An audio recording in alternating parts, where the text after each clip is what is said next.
Welcome to the first Solta Medical Coffee Break. Thanks for joining us.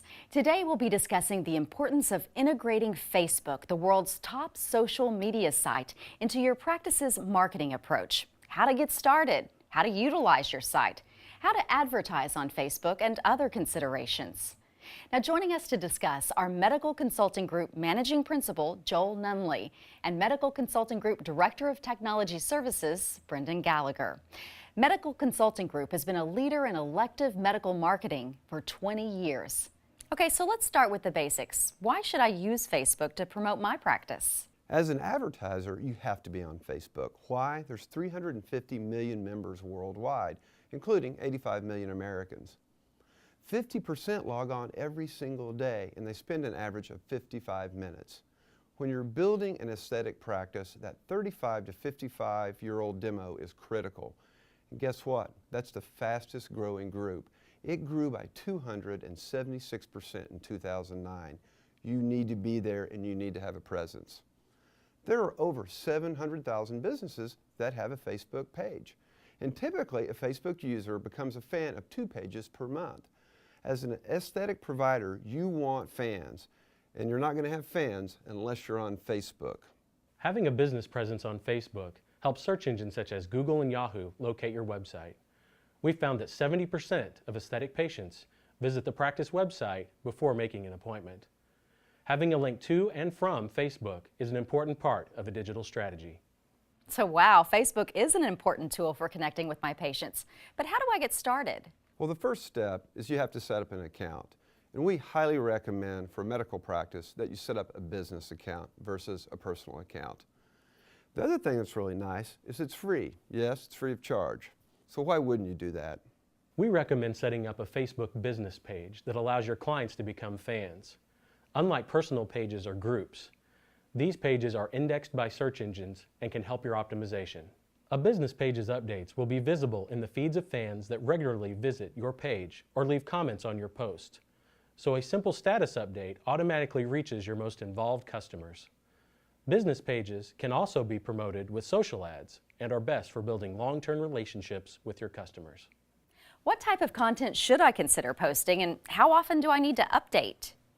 Facebook is a great medium to give patients updates on new technology, special offers you may have. Patient testimonials are very powerful. Talk directly to your patients if you're a physician. I think it's important to let them know what technology updates are going on in the practice, new product offerings, and a soft economy promotions are very powerful.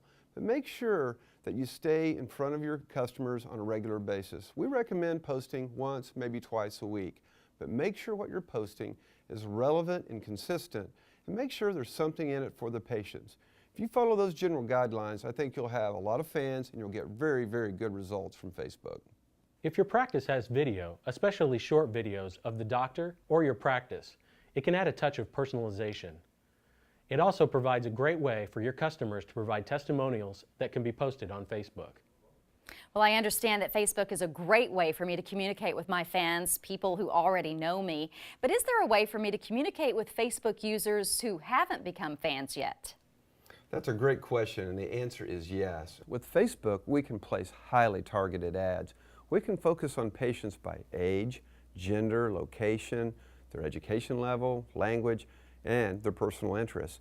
This gives us a degree of accuracy we have with no other mass media. It's very measurable, and we can assure you a good return on your advertising dollar investment, and that's what every business is looking for today. When writing your ad, it's important to obey the guidelines, which are available on the Facebook website. Your headline can be a maximum of 25 characters. The body is limited to 135 characters. You may also use a small image to make your ad more attractive. Ads must be complete sentences with proper spelling and grammar. Now let's talk about demographics. For instance, if we want to target women ages 35 to 50 who live in San Bernardino, California, and within 10 miles of San Bernardino, Facebook provides immediate feedback, telling you how many members fit that profile. To create an effective ad, we're going to recommend 3 basic steps. Number 1, define your goals. Who's the ad targeted to? What is the ad about? Number 2, keep the focus narrow. Too many practices try to promote everything. You can't do that. So pick something like skin tightening or wrinkle reduction and stay focused on that.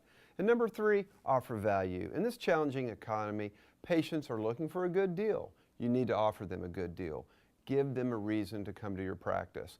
We've been very successful with bring a friend discounts. And if a patient comes in and purchases multiple procedures or multiple products from you, give them a discount for that. If you follow those 3 basic principles, I think you'll find you'll have a very high return on your investment for the dollars you invest in Facebook advertising. So how does Facebook charge for its advertising? Facebook charges on a pay-per-click basis. Essentially, every time someone clicks on your targeted ad, that amount is deducted from your account. When you first set up your ad, you will set a daily budget, say $10, and a bid, which is the amount that you will pay for each click. If you receive enough clicks to reach your daily budget, your ad will stop appearing until the next day. If a competitor is pursuing the same target demographic and has a higher bid, their ad will appear more frequently. The best strategy is to set an initial daily budget and track the results. If you find you're burning through your budget on most days, that's the good news. You can always raise it. On the other hand, if you're not getting the appropriate amount of clicks, you're probably going to need to adjust your advertising. Now, I've heard a lot of conflicting things about Facebook's privacy policy. Who actually owns the content once it's posted? Good question, and the national media has covered this extensively. And the reality is Facebook's policies have changed quite a bit and continue to change.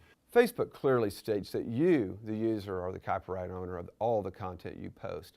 But you should be sure you have permission to post content. Video you own is fine, but manufacturer content may not be. Make sure you get permission. Regarding privacy settings, it's important that you limit those to only fans. That way you can monitor their comments and you can remove any comments that you're unhappy with. And of course, as with any advertising or practice promotion, it's important to follow FTC and society guidelines. Don't make promises about results or exaggerate the capabilities of a service. Integrity is the foundation of a good medical brand. Once you get started, you'll find that Facebook is a fun and simple way to communicate with your patients and capture new leads. Facebook is a critical component of any digital strategy, and it's not difficult. Start now. Build your practice today. Well, thank you, Joel and Brendan, for teaching us how we can use Facebook to grow our practices and also create a direct line of communication with our customers. Thank you for watching. I hope you've enjoyed our first Solta coffee break. Join us next time as we discuss ways to bring more people to your website through web optimization. And in the meantime, you can download the Facebook how-to guide from our website. And don't forget, become a Facebook fan of Thermage and Fraxel. We'll see you next time.